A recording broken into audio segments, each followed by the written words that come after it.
ETF index mutual funds నేర్చుకుని stock మార్కెట్లో రాణించాలనుకుంటున్నారా? వెంటనే ఈ నెంబర్కి కాల్ చేయండి.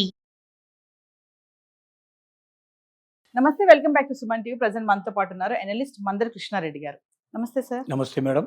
సార్, రేషన్ కార్డు లబ్ధిదారులకి ఒక గుడ్ న్యూస్ అని చెప్పుకోవాలి. ఒకేసారి 3 నెలల రేషన్ ఇస్తున్నారంట. ఒకసారి డీటెయిల్గా వెళ్తే అసలు ఎందుకు ఈ నిర్ణయం తీసుకున్నారు, దీనికి లబ్ధిదారులు ఎవరు ఏంటి అంటే? మనకు కాంగ్రెస్ గవర్నమెంట్లోనే ఇందిరాగాంధీ టైంలో తీసుకున్న నిర్ణయంతో ప్రతి ఒక్క మనిషి భారతదేశంలో ఎవరు కూడా ఆహారం లేకుండా చనిపోవడానికి వీల్లేదు. ఆహార భద్రత అంటారు, ఫుడ్ సెక్యూరిటీ. ఈ ఫుడ్ సెక్యూరిటీ కింద చాలామంది ఆకలి చావులు చేస్తున్నారు.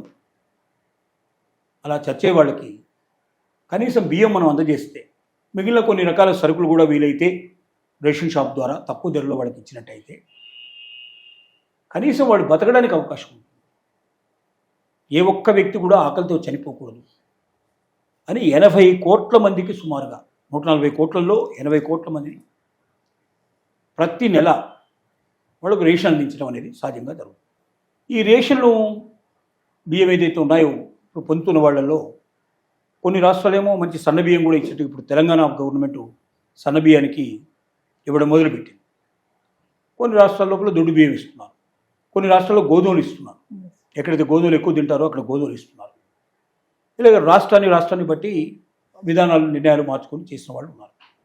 అయితే ఇప్పటిదాకా ఇస్తున్న విధానం ఏమిటంటే ప్రతి నెలకు ఒక్కసారి మాత్రమే ఇచ్చేటట్టుగా, నెలకు 2 సార్లు ఇచ్చే, కొన్ని చోట్ల అంత డబ్బు ఒకేసారి కట్టలేని పరిస్థితిలో ఉంటారు కాబట్టి 2 విడతలుగా తీసుకోవచ్చు.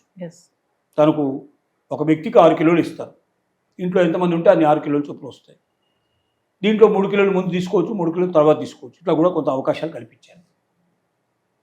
ఇప్పుడు కొత్తగా తీసుకున్న నిర్ణయం ఏమిటంటే 3 నెలల గాసాన్ని ముందే మీకు ఇచ్చేస్తారు. 3 మంత్స్ కోటా మీకు ఇచ్చేస్తారు. ఒక నెలకు 6 కిలోలు అంటే 3 నెలలకి 18 కిలోలు అవుతుంది ఒక వ్యక్తికి. అలాగే ఇంట్లో కుటుంబ సభ్యులు ఎంతమంది ఉంటే అన్ని 6 కిలోల చొప్పున మొత్తం లెక్క కట్టేసి ఇచ్చేస్తారు. ఎందుకు ఈ నిర్ణయం తీసుకున్నారు అంటే ప్రధానంగా దీని వెనుకున్న విషయం ఏంటి? ఒకటి, వేసవి, విపరీతమైన ఎండలు. గత సంవత్సరం కన్నా, ఇంతకుముందు ఉన్నటువంటి సంవత్సరాల కన్నా భిన్నంగా 2 నుంచి 12% ఎక్కువగా ఎండలు వచ్చే అవకాశం ఉన్నాయంటున్నారు. అంటే మండిపోతుంది. 50 డిగ్రీల సెంటిగ్రేడ్ కన్నా ఎక్కువగా ఉండే పాసిబిలిటీస్ ఉన్నాయి చాలా రాష్ట్రాల్లో అనేటువంటిది ఇప్పుడు చెప్తున్న మాట. ఎందుకంటే ఈ వాతావరణ కాలుష్యం వల్ల మొత్తం వాతావరణ పరిస్థితులన్నీ మారిపోయాయి. వేసవి కాలంలో వచ్చేటువంటి ఎండ తీవ్రత పెరిగిపోతుంది, వర్షాల యొక్క తీవ్రత పెరిగిపోతుంది, చలి తీవ్రత పెరిగిపోతుంది, కాలాలు మారిపోతుంటాయి. అంటే ఇప్పుడు వాస్తవంగా ఇది వేసవి కాలం, వర్షాలు పడుతున్నాయి, చాలా చోట్ల వర్షాలు కురుస్తున్నాయి. అంటే జనరల్గా ఎండాకాలం లోపల, వేసవి కాలం లోపల వేసవి ఉండాలి కదా, వర్షాలు వస్తున్నాయి. అంటే ఒక కాలంలోకి మరో కాలం చొచ్చుకుపోతుంది. దీనికి అందరికీ కారణం ఏమిటంటే వాతావరణ కాలుష్యం వల్ల పైన ఉండేటి ఓజోన్ పొరలు కరిగిపోవడం వల్ల రకరకాల మార్పులు అనివార్యంగా వస్తున్నాయి. సముద్రాలు పొంగుతున్నాయి, తుఫాన్లు వచ్చేస్తున్నాయి, విపరీతంగా అడవులు తగలబడిపోతున్నాయి, వాతావరణంతో గడ్డగట్టిపోవడం, ఇట్లాంటివన్నీ రకరకాలుగా జరుగుతాయి. సో ఇప్పుడు ఉన్నటువంటి ఎండ తీవ్రత 3 మాసాల దాకా చాలా విపరీతంగా తీవ్రత ఉండే అవకాశం ఉందంటున్నారు. కాబట్టి 3 మాసాలది ముందే ఇచ్చేసినట్టయితే ఎండలో నిలబడాల్సిన అవసరం కానీ, మాటిమాటికి రావాల్సిన అవసరం లేకుండా కొంత రక్షణ కలుగుతుంది. ఎందుకంటే ఒకసారి రేషన్ షాప్ ముందు నిలబడితే ఎంత టైం పడుతుందో తెలియదు, గంటల తరబడి నిలబడాల్సిన పరిస్థితి కూడా ఉంటుంది.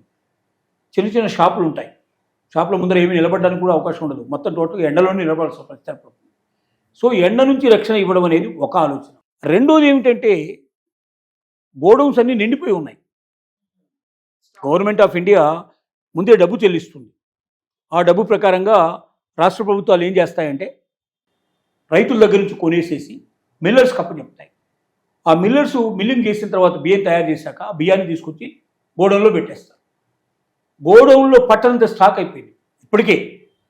సో ఈ స్టాకులు తగ్గిస్తే తప్ప కొత్త స్టాకు పెట్టుకోవడానికి అవకాశం ప్లేస్ ఉండదు. సో 3 నెలలు ఒకసారి ఇచ్చేస్తే గోడౌన్లు ఖాళీ అయిపోతాయి, కొత్త స్టాక్ కొనేసేసి పెట్టుకోవడానికి అవకాశం ఉంటుందనే ఉద్దేశంతో కూడా ఈ అవకాశాన్ని కల్పించేందుకు సిద్ధపడుతున్నారు. అంటే ప్రభుత్వం దగ్గర ఉన్న గోడౌన్స్ సరిపోవడం లేదు. గోడౌన్లు పెంచడం అంటే అంతకప్పుడు ఇమీడియట్గా సాధ్యమయ్యే పని కాదు. ఇప్పుడు ప్లానింగ్ చేస్తే ఒక సంవత్సరం, 6 మంత్స్ నుంచి 1 ఇయర్ మినిమం టైం పడుతుంది. ఈ లోపల కన్స్ట్రక్షన్స్ పూర్తి కావచ్చు ఉంటుంది. దానికి ఎంతో డబ్బు వెచ్చించాల్సి వస్తుంది. ఇలాగా కోట్ల రూపాయలు వెచ్చించి కొత్త గోడౌన్స్ కట్టేదానికన్నా ఉన్న స్టాకును తగ్గించేసుకొని మనం మళ్ళీ తిరిగి మిల్లింగ్ చేసుకొని కొత్తగా స్టాక్ తెచ్చిపెట్టుకుంటే బాగుంటుంది. అప్పుడు ఈ లోపుగా వేసవి అయిపోతుంది, తర్వాత మిగతా కాలం లోపల కంటిన్యూ చేసుకోవడానికి అవకాశం ఉంటుందనేది ప్రభుత్వం నిర్ణయించుకున్న విషయం. ఇది సెంట్రల్ గవర్నమెంటు అన్ని రాష్ట్ర ప్రభుత్వాలకి ఇన్ఫర్మేషన్ ఇచ్చేసింది. మీరు 3 నెలల గాసాన్ని ముందే ఇచ్చేసేయండి, మీకు ఎంత కావాలంత స్టాక్స్ మేము ఇవ్వడానికి సిద్ధంగా ఉన్నాము అని చెప్పింది. సో దీనివల్ల ఎవరు లబ్ధిదారులు ఎవరంటే సార్ దీనికి? లబ్ధిదారులు అంటే ఇప్పుడు మీరు బిలో పావర్టీ లైన్స్ వాళ్ళకి ఇస్తారు సహజంగా, ఇది రేషన్ కార్డు ఉన్నట్టు వాళ్ళకి వస్తుంది. బిలో పావర్టీకి అయినా అంటారు కానీ అందరూ పల్లెటూర్లలో ఉండేటువంటి 99% పీపుల్కి ఉంటుంది. ఆ ఎమ్మెల్యేనో ఎంపీ అయితే తప్ప వాడు అక్కడ ఏదైనా మరీ ఇన్కమ్ ట్యాక్స్ విపరీతంగా కట్టేవాడు తప్ప ఆల్మోస్ట్ ఆల్ పల్లెటూరులో ఉండే వాళ్ళు 99% ఖచ్చితంగా లబ్ధిదారులే. సిటీస్లో ఉండేవాళ్ళు ఎక్కువగా ఏంటంటే ఎక్కువగా స్లమ్ ఏరియాలో ఉండేటువంటి వాళ్ళు ఎక్కువగా ఇది అనుభవిస్తూ ఉంటారు. ఇంకా పిఎంజేకేవై కింద ఉన్న వాళ్ళు, ప్రైమ్ మినిస్టర్ సంబంధించినటువంటి ఒక యోజన ప్రధానమంత్రి గరీబ్ కళ్యాణ్ అన్న యోజన, ఇది బిలో పావర్టీ లైన్లో ఉండే వాళ్ళకి ఇది ఎక్కువగా అవకాశం ఉంటుంది. ఫుడ్ సెక్యూరిటీ కింద దీన్ని తీసుకొచ్చారు, చట్టం తీసుకొచ్చారు. అంటే ప్రతి ఒక్కరికి ఖచ్చితంగా ఆకలి మరణాలనేవి ఉండకుండా చూడాల్సిన బాధ్యత ప్రభుత్వం అనేది సుప్రీంకోర్టు జడ్జిమెంట్ కూడా ఉంది. దాని ప్రకారంగా ఎప్పటి నుంచో ఇది చాలా దశాబ్దాల నుంచి నడుస్తున్నట్టు ప్రక్రియ. అయితే ఇప్పటిదాకా 1 నెలది మాత్రమే ఇస్తారు, 2 నెలలు కావాలంటే మళ్ళీ 2 నెలలకు వెయిట్ చేయాల్సిందే తప్ప ముందుగా అడ్వాన్స్ ఇచ్చే సిస్టమ్ లేదు. First time government of India తీసుకున్న నిర్ణయం ప్రకారంగా 3 నెలల గాసాన్ని ముందుగానే ఒకేసారి ఇచ్చేటువంటి సిస్టమ్, రేషన్ కోటాని ముందుగానే తీసుకునే అవకాశాన్ని కల్పించారు. అంటే సరే ఏప్రిల్ మే జూన్ ఇప్పుడు ఒకేసారి ఇచ్చేస్తారు, అయితే ఇప్పుడు ఇమీడియట్గా ఇస్తారు. సో అలాగా 3 మంత్స్ తీసుకోవచ్చు మనం. ఒకవేళ ఈ మంత్లో ఎవరైనా తీసుకోకపోతే నెక్స్ట్ మంత్ 3 మంత్స్ తీసుకోవచ్చు, అట్లా కూడా పాసిబిలిటీస్ ఉన్నాయి. సో 3 నెలల రేషన్ తీసుకోవడానికి పాసిబిలిటీ ఏర్పాటు చేశారు. అలా 3 నెలల రేషన్ తీసుకోవడం వల్ల వీళ్ళకు మేలే అనుకున్నప్పటికీ మరి ఇన్వెస్ట్మెంట్ ముందు డబ్బు కట్టి తీసుకోవాలి. పేదవాళ్ళు అంత డబ్బు బట్టి ముందు తీసుకోగలరా లేదా అనేది ఒకసారి చెక్ చేసుకోవాలి. అవకాశం ఉన్న వాళ్ళు ప్రతి ఒక్కరు మాత్రం ఇది వినియోగించుకున్నట్టయితే దానివల్ల వాళ్ళకు వచ్చే లాభం కన్నా పెద్దగా లాభం ఎవరికంటే సహజంగా ప్రభుత్వానికి ఎక్కువ లాభం. ఎందుకంటే గోడౌన్స్ ఖాళీ చేయడం అనేది మెయిన్గా దీంట్లో ఉద్దేశం ఉంది. వేసవి అనేది ఒక సాకుగా చూపించినట్టు విషయం అనే మనం చెప్పుకోవాలి. ఎందుకంటే అలవాటు పడిపోయినారు జనాలు, అంత డబ్బు ముందుగా కట్టగలిగే అవకాశం ఎంతమందికి ఉంటుందో మనకు తెలియదు. అది ఉన్న వాళ్ళందరూ దీన్ని అవైల్ చేసుకునే ప్రయత్నం చేస్తారు. ఎందుకంటే 3 సార్లు వచ్చేదానికన్నా ఒకసారి తీసుకొని పోతే సరిపోతుంది అని తీసుకెళ్ళిపోతారు. తీసుకెళ్ళలేని వాళ్ళు ఖచ్చితంగా వెయిట్ చేసి తీసుకుంటారు. ఇది అవకాశం పరిస్థితి బట్టి ఉంటుంది. Thank you sir.